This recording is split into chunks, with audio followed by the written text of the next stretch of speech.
Comment recevoir la direction divine, leçon 4, et nous sommes en train de parler ensemble de la volonté de Dieu, et Dieu désire que nous connaissions sa volonté. Et nous voulons connaître sa volonté pour lui être agréable, pour l'honorer et pour qu'il puisse accomplir ses buts. Colossiens chapitre 1 et au verset 9, il est écrit « Nous ne cessons de prier Dieu pour vous. Nous demandons que vous soyez remplis de la connaissance de sa volonté en toute sagesse et intelligence spirituelle pour marcher d'une manière digne du Seigneur et lui être entièrement agréable, portant des fruits en toutes sortes de bonnes œuvres et croissant par la connaissance de Dieu, fortifié à tous égards par sa puissance glorieuse, en sorte que vous soyez toujours et avec joie, persévérants et patients. » Une excellente prière, n'est-ce pas? Et que je déclare pour vous aussi. Et nous prions et nous désirons que vous soyez remplis de la connaissance de sa volonté, avec l'intelligence et la sagesse spirituelle pour marcher d'une manière digne du Seigneur. Et Dieu désire que nous soyons remplis de la connaissance de sa volonté.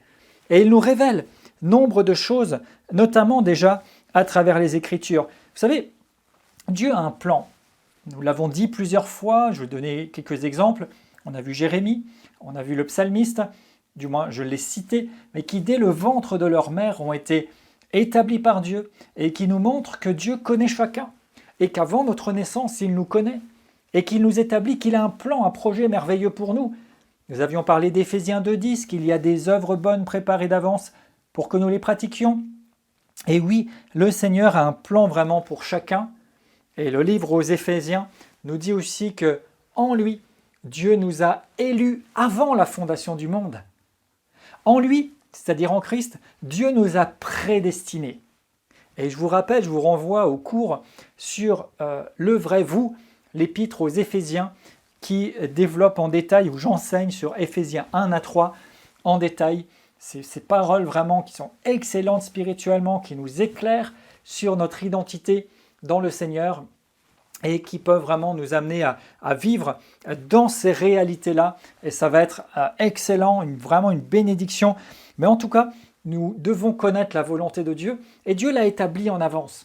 C'est-à-dire que Dieu sait ce qu'il veut faire avec chacun d'entre nous et de chacun d'entre nous. Il n'est pas surpris par notre existence comme s'il fallait trouver quelque chose. Non, et il a tout préparé. Il nous a prédestinés, il a tout disposé. Quand il est dit des œuvres bonnes préparées d'avance, c'est que Dieu met tout à disposition, au temps voulu, au temps opportun, pour que nous puissions l'accomplir. Et notre part, c'est de marcher dans cette volonté. Que nous soyons remplis, comme il est dit ici dans Colossiens, de la connaissance de sa volonté en toute sagesse et intelligence spirituelle pour marcher d'une manière digne du Seigneur et lui être agréable. Et c'est vraiment quelque chose de merveilleux. Vous savez, la Bible dit aussi dans les psaumes que Dieu ordonne les pas du juste. Il les ordonne. Et dans ce passage où il dit qu'il ordonne les pas du juste, c'est le psaume 37. On va vérifier ça rapidement. Psaume 37, où il dit qu'il ordonne les pas du juste.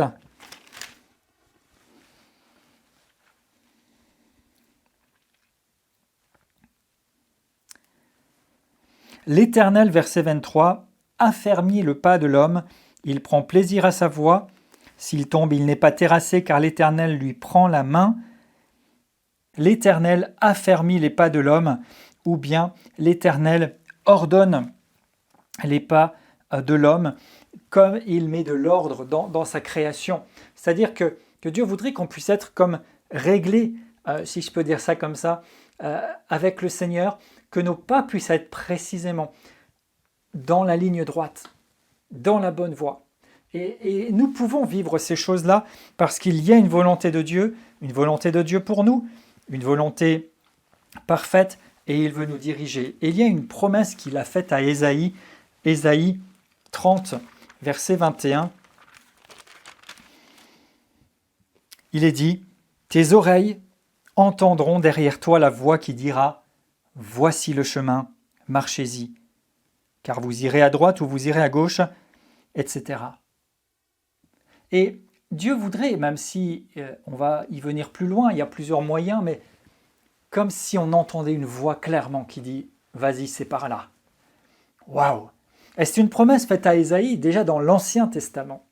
Et on voit aussi comment Dieu a dirigé son peuple dans le désert à travers cette colonne de feu la journée et la nuée qui les dirigeait. La nuit, c'était le feu, le jour, c'était la nuée plutôt. Et quand ça avançait, ils avançaient. Quand ça s'arrêtait, ils s'arrêtaient. Et le Seigneur les dirigeait vraiment pas à pas. Ici, dans Ésaïe, il dit, c'est comme si tu entends derrière toi la voix qui te dit « Va ici » ou « Va là-bas ». Et c'est vraiment merveilleux. Et on a vu dans Actes que Philippe, le Saint-Esprit lui dit « Va et monte dans ce char ». Donc il y a des directions précises du Seigneur. Et il veut vraiment que ça puisse être clair, comme s'il était là à nous dire « Vas-y ». Il désire nous conduire, nous diriger puissamment et nous voulons recevoir la direction de Dieu de façon la plus claire possible. Et ça fait partie de son plan, ça fait partie de sa volonté. Ésaïe 58, verset 11, toujours cette promesse, l'Éternel sera toujours ton guide. Oui, il désire nous guider. Nous avons vu Romains 8, 14, ceux qui sont conduits ou dirigés par l'Esprit de Dieu sont fils de Dieu et il est là, il est fidèle. Il ne veut pas nous laisser sans orientation, mais il désire pouvoir nous guider, nous orienter, que nous puissions connaître sa volonté, que les choses soient précises. Et vous savez, ça me rappelle un événement que j'ai vécu il y a déjà un certain nombre d'années maintenant, mais j'étais allé pour une période travailler dans les vignes, c'est-à-dire pour cueillir les raisins. Et chaque matin, nous devions nous rendre au point de rendez-vous à une heure précise pour partir tous ensemble sur l'un des terrains que possède l'exploitant agricole. Et ça se passait très bien.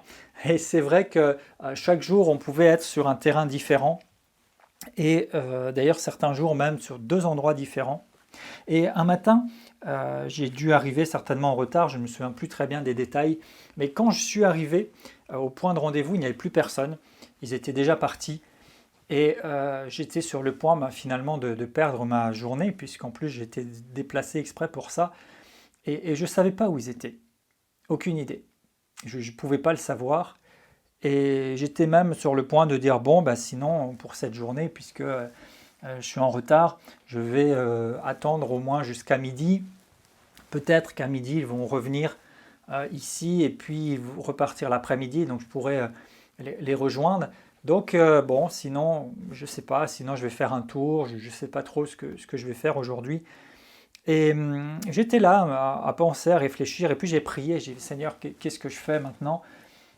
Tu vois, j'étais là pour ça, bon, j'ai loupé, alors comment ça va se passer? Qu'est-ce que je fais? Et j'ai vraiment senti comme l'impulsion que le Saint-Esprit me dirigeait. Alors j'ai démarré la voiture, j'ai commencé à rouler, et quand je suis arrivé à un premier croisement, un premier feu rouge, j'étais là à regarder les panneaux, puis j'ai hésité, je ne savais pas trop où aller. Je me suis dit, sinon je vais trouver juste un endroit, puis je vais attendre. Voilà, je ne savais pas. Et c'est comme si je sentais une impulsion, tourne à droite. Et donc je tourne à droite, je roule, je continue. Et puis comme ça, sur plusieurs croisements, j'ai roulé pendant quelques minutes.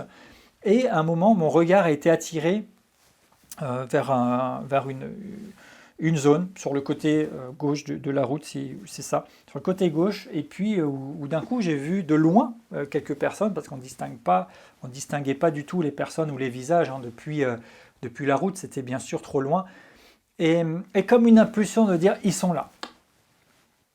Alors je trouvais ça un petit peu étrange, j'ai dit, mais non, mais comment, enfin ça peut être n'importe qui, et même comment on accède de l'autre côté. Mais j'ai dû continuer un peu plus sur la route pour pouvoir faire un demi-tour, revenir. Et donc je me suis arrêté sur le bord et effectivement en approchant de ce groupe de personnes, j'ai reconnu le véhicule qu'on empruntait chaque matin et j'ai reconnu des personnes avec qui on travaillait. Donc j'étais moi-même bouleversé par la situation parce que c'était un endroit que je ne connaissais pas ni le village. Je ne savais pas quel terrain appartenait à cet exploitant. Et surtout, c'était là encore un terrain où on n'était jamais allé. C'était vraiment dans une direction opposée, d'ailleurs. Et vraiment, je pouvais avoir aucune idée de savoir qu'ils étaient là. Et j'étais moi-même bouleversé, puis j'étais en train de dire « Waouh, mais merci Seigneur, je vais pouvoir quand même travailler, je n'ai pas perdu ma journée. » Et puis « Waouh, tu m'as dirigé Seigneur, c'est merveilleux, comme si tu m'as donné... » Et j'ai utilisé plus tard cette expression, c'est comme le GPS. Vous savez, on a des appareils dans les voitures, guidage par satellite, qui vous disent quelle route prendre. Mais même avec ce GPS, il faut lui dire où vous allez. Là, je ne savais pas où j'allais, mais j'ai eu droit au GPS guidage par Saint-Esprit. Alléluia. Et je me souviens encore jusqu'à aujourd'hui quand je suis arrivé et puis donc, je suis allé vers le responsable pour lui dire que j'étais là et prendre des instructions. Et lui-même était surpris, il dit mais comment tu as fait pour être là? Comment tu as su où on était? Parce qu'il savait que je ne venais pas de ce secteur-là, je venais même d'un autre département, et je ne pouvais pas avoir d'idée. Et donc j'ai pu lui dire, j'ai dit, j'ai prié, puis je vous ai trouvé. Alléluia. Et donc c'est comme si le Saint-Esprit vous disait, je ne peux pas dire que j'ai entendu une voix, mais j'ai eu comme une conviction de la direction à prendre. Et ce jour-là, ça m'a vraiment encouragé et ça m'a interpellé sur l'importance d'être dirigé par le Seigneur, sur l'importance d'avoir la direction divine, même dans ce genre de choses. Et ça, c'est merveilleux. Et donc, la volonté de Dieu se révèle à nous. Il veut que nous la connaissions pour que nous puissions suivre ses voies à lui. Pas seulement les voies des hommes, mais vraiment les voies de Dieu. Et il veut vraiment se révéler. Ça, c'est merveilleux. Vous savez, pas seulement pour des grands événements, pas seulement pour des grandes choses qui paraissent impressionnantes et sur lesquelles il faut absolument une volonté de Dieu, mais sur toute chose. Dieu désire vous diriger. Dieu désire vous donner la connaissance, la sagesse, vous donner accès à ce que vous ne pouviez pas savoir naturellement pour que vous preniez les bonnes orientations. Ça, c'est un bénéfice que nous avons en tant que fils et filles de Dieu. Nous avons accès à la sagesse de Dieu. Nous avons accès à la connaissance infinie. Nous ne possédons pas toute cette connaissance. Paul même disait, nous connaissons en partie, nous prophétisons en partie, mais nous avons accès à toute la connaissance de Dieu et Dieu nous livre des morceaux, on peut dire, de sa connaissance quand nous en avons besoin, si nous marchons dans sa volonté, si nous cherchons à faire sa volonté, si nous cherchons à vivre d'une manière qui lui est agréable. Et alors, il nous dirige pas après pas, de plus en plus, pour que nous devenions véritablement conformes à ce qu'il veut. Et donc, nous avons la volonté générale de Dieu, j'en ai déjà parlé, et elle est révélée dans la Bible, et ça, nous l'avons tous. Donc, si vous cherchez la volonté de Dieu, lisez la Bible. Sur n'importe quel sujet, n'importe quelle situation, cherchez ce que Dieu dit à ce sujet dans sa parole. Ça, c'est le fondement et ça le sera toujours. Cherchez dans la parole, cherchez l'Écriture. Et sinon, demandez au Saint-Esprit. Saint-Esprit, dirige-moi dans les Écritures. Montre-moi, qu'est-ce que Dieu dit? Quelle est la volonté de Dieu? Qu'est-ce que je dois lire? Où est-ce que je dois aller chercher? Qu'est-ce que je dois apprendre? Qu'est-ce que je dois regarder pour savoir? Et parce que dans la Bible, vous avez la volonté parfaite, absolue de Dieu, valable toujours et partout, pour tout le monde. Et c'est vraiment la ligne directrice, le cadre dans lequel tout s'inscrit. Tout s'inscrit dans le cadre de la parole de Dieu. Et le Saint-Esprit nous éclaire et nous enseigne sur cette parole. Et puis, il y a certains aspects dont on peut dire que ce n'est pas écrit d'une certaine façon dans la Bible, pas noir sur blanc en tout cas. Et ce n'est pas une hérésie de dire ça. Vous savez, même l'évangile de Jean, par exemple, se termine sur une parole qui peut faire réfléchir. Regardez, à la fin de l'évangile de Jean, il est écrit que, verset 25, « Jésus a fait encore beaucoup d'autres choses.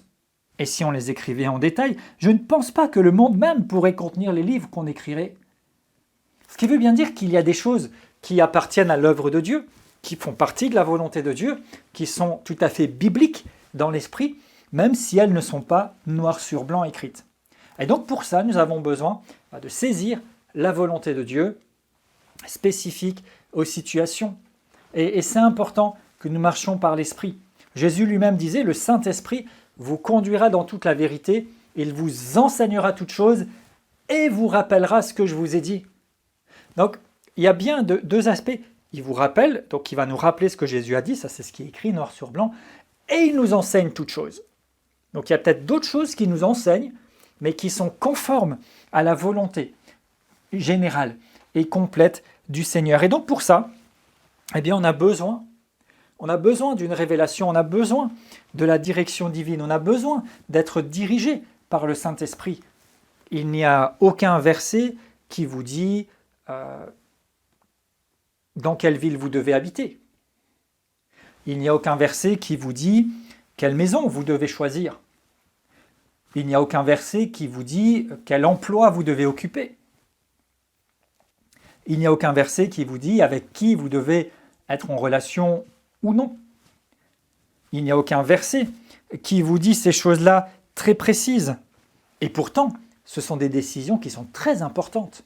L'endroit où vous établissez, les relations que vous établissez et développez, tout ça, c'est fondamentalement important. C'est primordial, n'est-ce pas? Et pourtant, il n'y a pas un verset qui dit.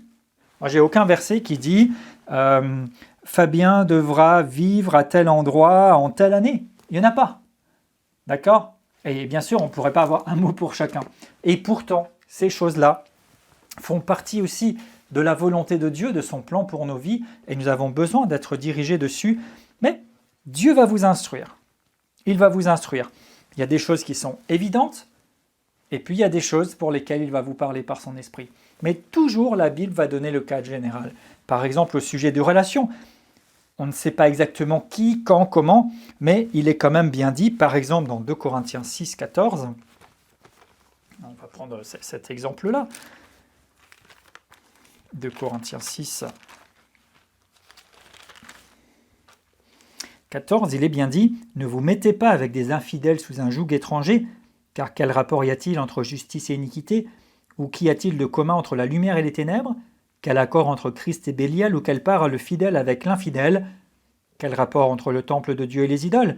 Nous sommes le temple du Dieu vivant. » Je m'arrête là. Donc ici, on voit par exemple que pour les relations, eh bien, il y a quand même des critères. Donc on ne va pas se mettre dans une relation intime avec quelqu'un, par exemple, qui n'appartient pas à Christ, puisqu'il est dit « Quel rapport y a-t-il » Ne vous mettez pas sous un joug étranger. C'est un élément. Et ainsi, pour toute chose, il y a la pensée générale, le cadre général que Dieu donne, et ensuite, il va vous diriger tout à fait précisément. Et c'est d'ailleurs pour ça que vous avez besoin d'apprendre à recevoir la direction divine, parce que vous avez besoin de précision et d'orientation précise dans votre vie, et que Dieu veut vous donner, mais à vous d'apprendre à les entendre et à les recevoir. Donc, Dieu a un plan pour vous. Ce plan, c'est bien sûr que vous croyiez en lui, que vous soyez sauvés, que vous accomplissiez ses buts. Et tout cela, vous ne pouvez le savoir en détail que si vous vous mettez à son écoute. Si vous lisez la parole, vous avez le cadre général. Et ensuite, il vous appartient à chacun de discerner les précisions pour votre vie spécifiquement qui vous concerne. Maintenant, il y a des sujets où il y a des indications. Et on va passer maintenant quelques temps où je vais vous donner un certain nombre de versets sur quelques sujets pour vous montrer sur certains sujets précis qu'il y a au moins, et j'en ai pris un, mais il pourrait y en avoir plusieurs, au moins un verset, voire plus, mais qui donne le cadre général. Et ensuite, dans ce cadre général, le Saint-Esprit va vous inspirer, vous éclairer pour vos situations spécifiques. Alors par exemple, par rapport aux gens que nous aimons, Dieu veut les sauver. Nous avons déjà lu 2 Pierre 3, verset 9, où il est dit qu'il use de patience pour que tous parviennent à la repentance. Donc nous aussi devons être patients avec nos proches et notre entourage, leur témoigner, être dans l'amour et nous tenir disponibles pour qu'ils puissent saisir le salut de Jésus-Christ, parce que c'est ce que Dieu veut pour eux. Concernant la sanctification, la sainteté, la consécration à Dieu, 1 Thessaloniciens 4, verset 3.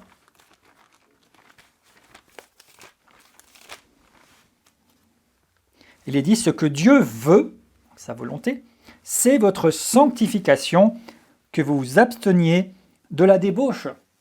Et après, il y a bien sûr bien d'autres versets qui viennent abonder et expliquer en détail ce que ça veut dire et que vous pouvez vous appliquer directement. Concernant la prière, par exemple, toujours dans 1 Thessaloniciens au chapitre 5 et au verset 17, il est dit « Priez sans cesse, rendez grâce en toutes choses, c'est à votre égard la volonté de Dieu en Jésus-Christ. » Donc Dieu désire que nous prions sans cesse et que nous rendions grâce. Sa volonté encore par rapport à notre manière de vivre, 1 Pierre 2,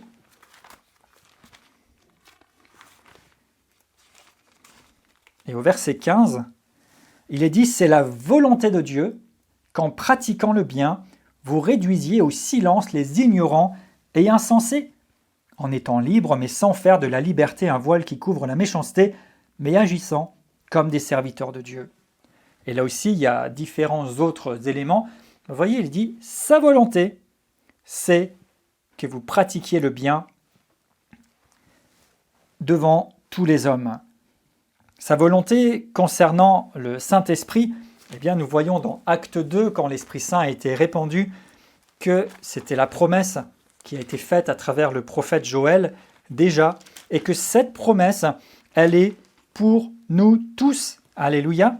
Acte 2, verset 17, il cite la promesse à travers le prophète, et il dira ensuite, plus loin, que sa promesse, verset 39, elle est pour vous, pour vos enfants, pour tous ceux qui sont au loin, en aussi grand nombre que le Seigneur notre Dieu les appellera. Donc la promesse d'être rempli du Saint-Esprit, qu'il y ait des gens qui prophétisent, qu'il y ait des songes, des visions, qui soient vraiment animés de l'Esprit de Dieu, elle est pour tous, au près comme au loin. Donc elle est pour vous. C'est sa volonté que vous soyez remplis du Saint-Esprit. Sa volonté, c'est aussi que remplis du Saint-Esprit, nous soyons ses témoins. Acte 1, verset 8. Vous recevrez une puissance, le Saint-Esprit survenant sur vous, et vous serez mes témoins. Donc déjà, si vous ne savez pas ce que Dieu veut pour vous, déjà, c'est que vous soyez un témoin. Donc que vous témoigniez de lui, et qu'à travers votre vie, vous le fassiez connaître. Sa volonté, c'est que personne ne se perde. Matthieu 18, verset 14.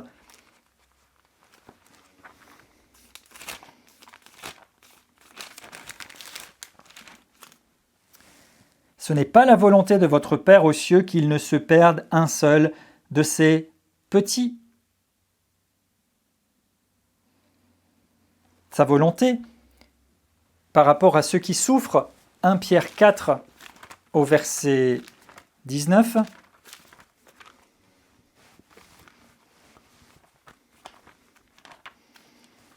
Aujourd'hui, on tourne les pages. 1 Pierre 4, 19, que ceux qui souffrent selon la volonté de Dieu remettent leur âme au Créateur en faisant ce qui est bien. Et justement, et nous allons plus tard consacrer une leçon à ça, eh bien, il peut y avoir une forme de souffrance selon la volonté de Dieu. Mais attention, ce n'est pas une vision religieuse et dévastatrice qui disent « Oh, Dieu a voulu que tu souffres, reste comme ça ». Non, Dieu veut votre santé, Dieu veut votre prospérité, Dieu veut votre bien. Et vous pouvez chercher d'ailleurs dans l'Écriture tout ce que Dieu veut à votre sujet. Mais il y a parfois une forme de souffrance, et nous en parlerons. Alors, dans ces cas-là, nous devons nous en remettre au Seigneur et continuer de faire ce qui est bien. C'est-à-dire que même quand il y a une forme de souffrance, on se maintient au bien, c'est la volonté de Dieu. Sa volonté, c'est que nous cherchions premièrement le royaume et la justice de Dieu, Matthieu 6, 33, mais qu'alors toute chose nous soit donnée par-dessus. Sa volonté, 3 Jean 2, c'est que nous prospérions à tous égards, comme prospère l'état de notre âme. Donc Dieu veut que nous soyons largement pourvus, à l'aise, que nous ne manquions de rien. Sa volonté, c'est que nous puissions, Jean 17, 24, être avec Christ là où il est, dans les cieux, auprès du Père, que nous ne soyons pas perdus, mais que nous puissions voir sa gloire, vivre dans sa gloire, communier avec lui. Sa volonté, nous avons vu, c'est ce qui est bon, agréable et parfait. Et ici, c'est juste une sélection d'exemples, mais pour tous les sujets, toutes les situations, Dieu vous parle à travers sa parole, c'est sa volonté, c'est le cadre, et ensuite, il se révèle spécifiquement à vous. Et Dieu a une volonté pour nous qui est une volonté parfaite, exacte, c'est que nous soyons au cœur de sa volonté. Vous vous rappelez la leçon 1, j'ai parlé d'être au cœur de la cible, en plein dans le mille. Et c'est ce qu'il désire pour nous, pas que nous soyons juste à peu près, dans une forme de volonté, on peut dire permissive, une forme de volonté approximative, acceptable.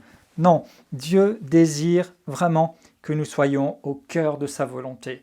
Mais on peut être dans différentes situations. Et à l'instant où nous parlons, Il y a des sujets, des thèmes, des situations dans lesquelles nous pouvons être au cœur de la volonté de Dieu, alléluia, et où nous marchons dans sa volonté, c'est merveilleux. Il peut y avoir des choses où nous y sommes à peu près, nous sommes dans une forme de volonté permissive, ce n'est pas ce que Dieu voulait par excellence, mais c'est ainsi que nous sommes positionnés, donc c'est comme s'il acceptait, il permettait cela, mais nous ne sommes pas au cœur de son plan parfait. Et puis, il y a bien sûr que nous puissions être complètement en dehors de sa volonté.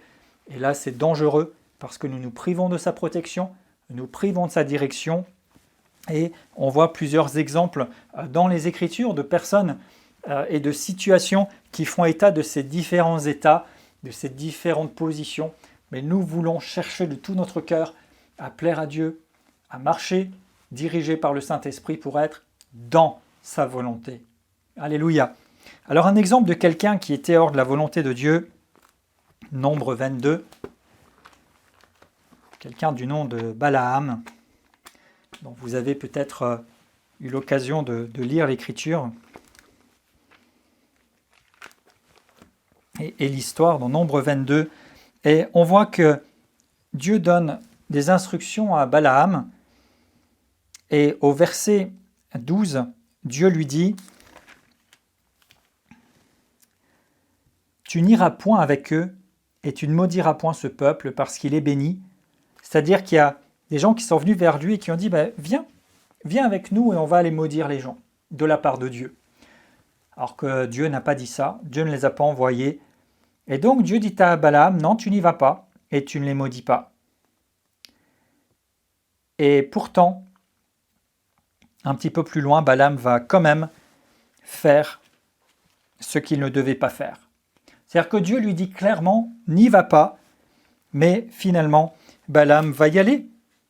Et comme Balaam se présente là, et qu'il y va, eh bien, Dieu lui dit, écoute, finalement, si tu veux y aller, verset 20, puisqu'ils sont venus, lève-toi, va avec eux, mais tu feras ce que je te dirai. Et là, en fait, on trouve une volonté permissive. C'est-à-dire qu'au départ, Dieu lui dit, tu n'y vas pas, et tu ne maudiras pas ce peuple. Mais finalement, comme les autres ont l'air d'insister, alors, qu'est-ce qui se passe? Balaam va dire, écoutez, restez, puis je vais redemander au Seigneur. Et là, le Seigneur va lui dire, d'accord, vas-y, mais tu feras ce que je te dirai. Et alors, Balaam y va le matin, mais Dieu est en colère au verset 22 parce qu'il est parti, et l'ange de l'Éternel se place sur le chemin pour lui résister, alors que Balaam était sur son ânesse. Et donc, Dieu va intervenir même pour le remettre sur la voie. Et il est dit que l'ânesse se détourna du chemin et alla dans les champs. Balaam frappa l'ânesse pour la ramener dans le chemin. Et l'ange de l'Éternel se plaça dans un sentier. Il y avait un mur de chaque côté. L'ânesse vit l'ange de l'Éternel. Elle se serra contre le mur et pressa le pied de Balaam contre le mur. Et Balaam la frappa de nouveau. Donc il insiste. Et plus loin encore, l'ange de l'Éternel passe et se place à un endroit où il n'y avait pas d'espace. L'ânesse vit l'ange et s'abattit sous Balaam. La colère de Balaam s'enflamma, il frappa l'ânesse. Et l'Éternel ouvrit la bouche de l'ânesse et elle dit à Balaam, que t'ai-je fait pour que tu m'aies frappé 3 fois? Et vous voyez que Dieu va même faire parler un âne pour attirer l'attention de Balaam. Et finalement, il continue son chemin et on voit qu'il va faire des choses que Dieu ne voulait pas. Il n'était pas dans la volonté parfaite de Dieu, pas du tout. Et Dieu a essayé de l'arrêter en chemin, mais il insiste. Il insiste. Et finalement, Dieu veut que nous puissions être dans la bonne direction. Il n'était pas dans la volonté parfaite de Dieu, il était dans la désobéissance. Mais finalement, il a pu quand même poursuivre son chemin et aller au bout parce que Dieu l'a permis, mais ce n'était pas le plan parfait. Le plan parfait, c'était qu'il n'y aille pas. Rappelez-vous aussi Moïse et Aaron, à qui Dieu avait parlé par rapport à l'eau qui devait sortir du rocher.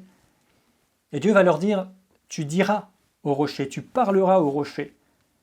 Et Moïse a frappé le rocher. On en parle en détail dans un autre cours aussi sur la crainte de Dieu. Et Dieu a fait couler l'eau quand même du rocher. Il a quand même accompli sa promesse, mais il a fait savoir à son serviteur qu'il n'entrerait pas pleinement dans sa destinée à cause de cette désobéissance. Il n'était pas resté dans la volonté parfaite de Dieu. Et nous avons besoin de marcher dans la volonté de Dieu, de pas seulement être à peu près, de ne pas chercher à faire autrement ou autre chose et parfois à forcer, mais de vraiment nous en tenir à la volonté de Dieu, à la volonté de Dieu. Mais vous savez, quelquefois on peut faire des erreurs, c'est vrai, quelquefois on peut être dans l'imprécision et Dieu est patient avec nous parce qu'il nous aime et il va nous garder. Et puis vous voyez, même dans l'exemple de Balaam, il insiste plusieurs fois pour l'interpeller en chemin. Et nous avons aujourd'hui quelque chose de plus grand, nous avons une alliance plus grande parce que nous avons eu accès à la nouvelle naissance. Rappelez-vous aussi, dans les prérequis, la nouvelle naissance est tellement importante. Pourquoi ? Parce que quand notre esprit est recréé et que nous renonçons à la chair et qu'ensuite nous marchons dans la croissance spirituelle, nous grandissons dans la connaissance de Dieu, dans la relation avec le Saint-Esprit, eh bien nous sommes beaucoup plus en mesure que lui d'entendre, de discerner, de percevoir que nous ne sommes pas sur la bonne voie, que nous ne sommes pas sur le bon chemin, et alors de pouvoir nous réajuster. Nous sommes beaucoup plus en mesure de pouvoir obéir à Dieu, parce que nous avons un esprit régénéré et parce que nous avons le Saint-Esprit. Donc Dieu nous a donné largement ce qu'il faut pour que nous puissions marcher dans sa volonté, et que nous n'ayons pas à être juste dans un à peu près. Et je voudrais vous exhorter, si vous savez qu'à certains points vous avez pris un virage ou vous avez pris une alternative, je veux vous exhorter de la part du Seigneur, revenez au cœur de sa volonté. Quoi que ça vous en coûte. Peut-être que ça va vous coûter de devoir revenir sur certaines choses par rapport à votre image, peut-être par rapport à votre prestige, peut-être par rapport au regard de quelqu'un, peut-être par rapport à des choses que vous avez commencé à faire, mais autant que possible, revenez. Revenez au cœur de la volonté de Dieu. Pas brutalement, pas pour blesser les autres, mais mettez tout en œuvre pour revenir au cœur de la volonté de Dieu. Demandez au Saint-Esprit de vous éclairer de comment vous pouvez le faire, sans faire, si j'ose dire, de dégâts, mais revenez, parce que les enjeux sont trop importants. C'est trop important, bien-aimés. Il en va de notre éternité, mais de l'éternité de différentes personnes. Si nous devions vouloir insister à être quelque part où nous ne devons pas être, à faire quelque chose que nous ne sommes pas censés faire, nous passons à côté. Et peut-être que ce que vous faites n'a pas l'air si mauvais, et peut-être que même ça produit certaines petites choses, parce que Dieu permet, parce qu'il honore sa parole, parce qu'il est fidèle. Mais si vous n'êtes pas au cœur de sa volonté, arrêtez ça et revenez au cœur de sa volonté. Parce qu'il vous demandera des comptes par rapport à sa volonté, et non pas par rapport à ce que vous pensiez bon de faire. Serviteur de Dieu, s'il vous a établi pour quelque chose et que vous êtes en train de faire autre chose, arrêtez ça et revenez au cœur de sa volonté. Église de Jésus-Christ, sur tant de choses qui sont devenues juste des rituels, des habitudes, arrêtons ça et revenons au cœur de la volonté de Dieu.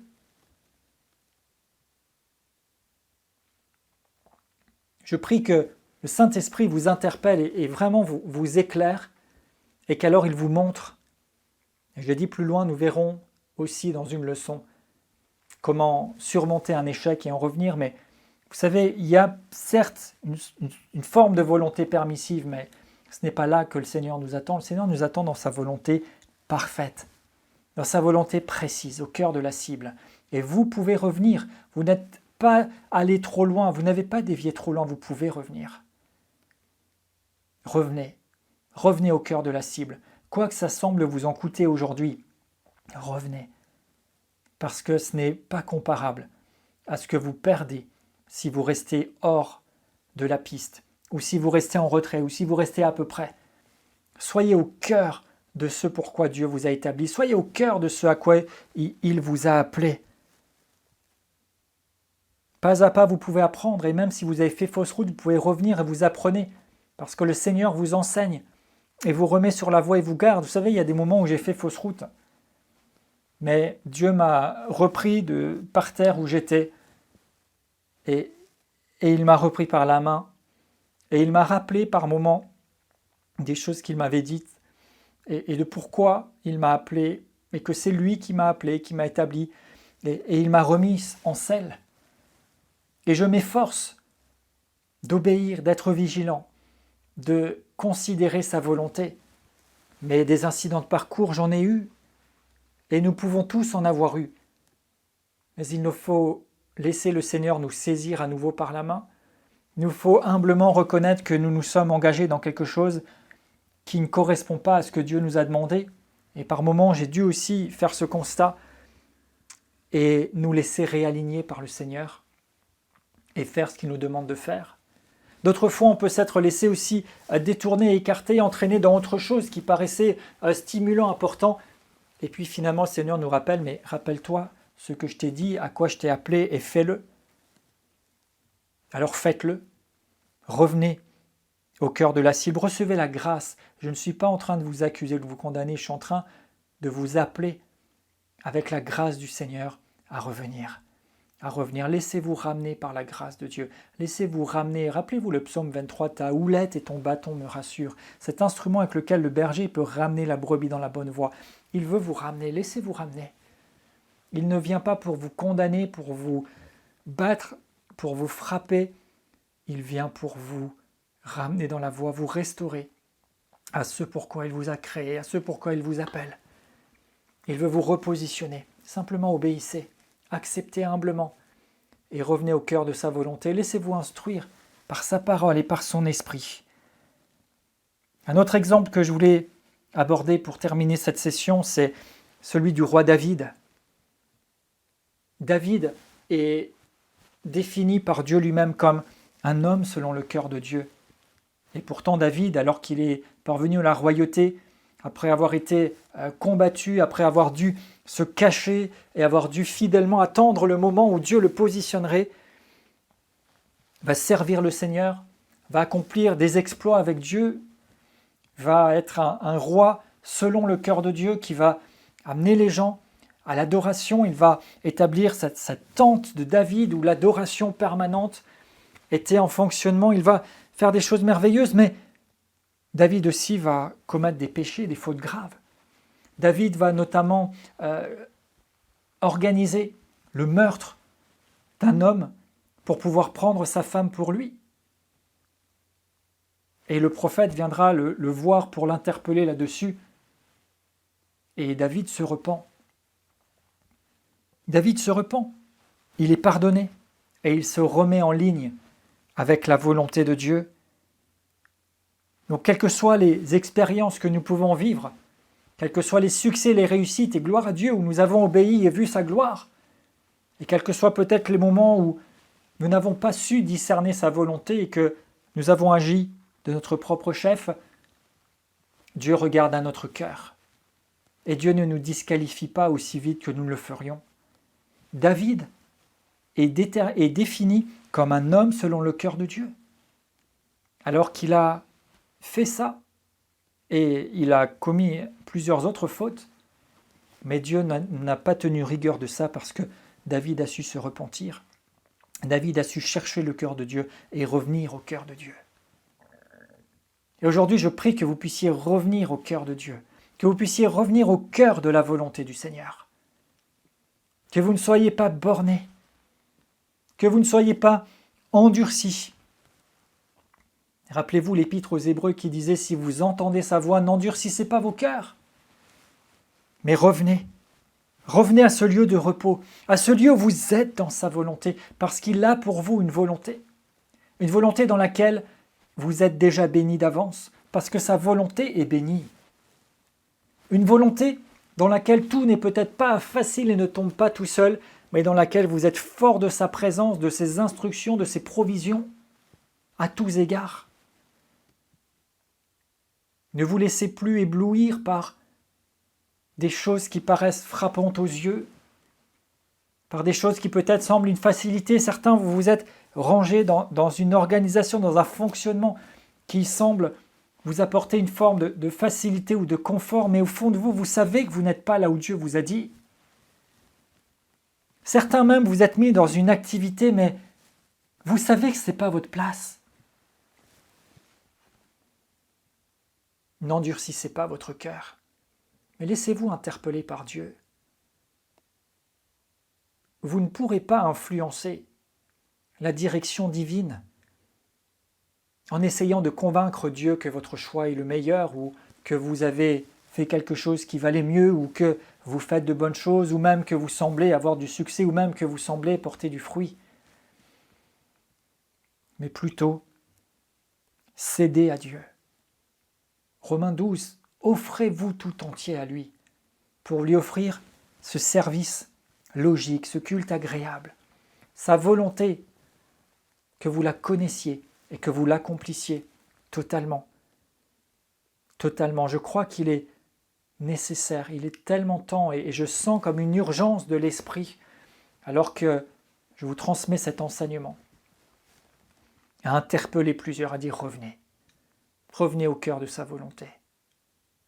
Vous n'avez pas d'autre alternative si vous voulez suivre la direction divine, si vous voulez marcher dans la plénitude de l'Esprit, si vous voulez entendre le Père un jour vous dire « c'est bien, bon et fidèle serviteur, entre », que de revenir au cœur de sa volonté. Renoncez à vos adaptations.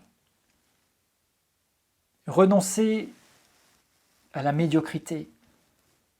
Remettez-vous en marche. Certains se sont arrêtés en chemin. Vous savez qu'il y a autre chose de Dieu, mais vous vous êtes arrêtés en chemin. Et quand bien même vous voyez un peu de l'action du Seigneur, il ne vous a pas destiné à vivre un peu de son action. Il vous a destiné à vivre la plénitude de sa gloire. Et pour cela, il vous faut céder, il nous faut céder. Et en tant qu'Église de Jésus-Christ, en tant qu'Église universelle et pour chaque Église locale, il est bon de vérifier dans nos cœurs, est-ce que nous sommes dans la volonté, est-ce que nous sommes dans le plan de Dieu ? Chaque serviteur, chaque ministre, quel que soit l'appel que Dieu vous a donné, quelle que soit la mission qu'il vous a confiée, est-ce que vous êtes en train de faire sa volonté ? Vous le savez très bien au fond de vous, quand vous êtes dans sa volonté ou quand vous n'y êtes pas. Et alors que nous allons poursuivre, nous allons donner des éléments encore pratiques pour recevoir la direction divine, pour discerner sa volonté, pour prendre des décisions, pour être dans la bonne voie. Mais avant d'aller plus loin, il est important de prendre une décision aujourd'hui, de dire « Père, nous voulons revenir à toi et nous voulons être au cœur de ta volonté parfaite. » Peu importe, même si vous savez que vous avez loupé des coches, j'ai fait des erreurs, j'en ai fait. J'en ai fait. Je n'ai pas l'espace ici de raconter et je ne suis pas certain que ce serait utile, mais j'en ai fait des erreurs. Mais cela m'apprend toujours plus à dépendre de Dieu. Et quand je vois sa grâce restauratrice, je ne peux que de plus en plus abandonner mes idées, mes pensées, mes ambitions, mes souhaits et me livrer à sa volonté. Et je sais que Dieu, dans son amour, ne regarde pas tant aux difficultés, aux erreurs, aux échecs peut-être par lesquels le chemin a été marqué, mais il regarde à un cœur désireux de lui obéir, à un cœur désireux de le servir, à un cœur qui s'incline, à un cœur qui se laisse briser quand il doit être brisé et qui dépend encore et toujours plus de lui. Je vous en supplie au nom du Seigneur, revenez. Revenez au cœur de sa volonté. Là où vous savez que vous êtes à côté, arrêtez maintenant. Arrêtez et revenez. Demandez au Seigneur, je prie dans le nom de Jésus, la sagesse et l'intelligence spirituelle sur chaque personne pour revenir au cœur de sa volonté dans tous les domaines où ça a besoin d'être fait. Je te remercie, Saint-Esprit, parce que tu envoies comme cette interpellation à chacun maintenant, mais tu le fais avec grâce et avec bonté pour que nous puissions céder à l'importance, au poids de gloire, à l'importance de l'appel divin, à l'importance de la vocation céleste en ces temps particuliers que nous vivons, pour revenir chacun au cœur du plan et faire partie de ce plan global que tu as. Seigneur, merci, nous n'avons pas à regarder les uns aux autres, mais nous regardons à toi. Merci pour la grâce et l'instruction, Père, pour revenir au cœur de ta volonté. Merci, Seigneur, pour la grâce de nous ajuster et d'être à la bonne place. Merci, Père, pour cette grâce aussi, pour ceux qui peut-être cherchent encore et cherchent à entendre, eh bien d'anticiper et d'éviter tant d'erreurs, à ne pas se précipiter dans des choses, mais à chercher ta volonté, parce que tu veux la faire connaître et tu veux nous rendre heureux au cœur de ta volonté, parce que ta volonté est déjà béni. Alors je déclare aujourd'hui un temps de restauration, un temps de grâce, un temps de révélation pour que nous soyons au cœur de la cible et que nous accomplissions les buts à ta gloire, Seigneur. Amen.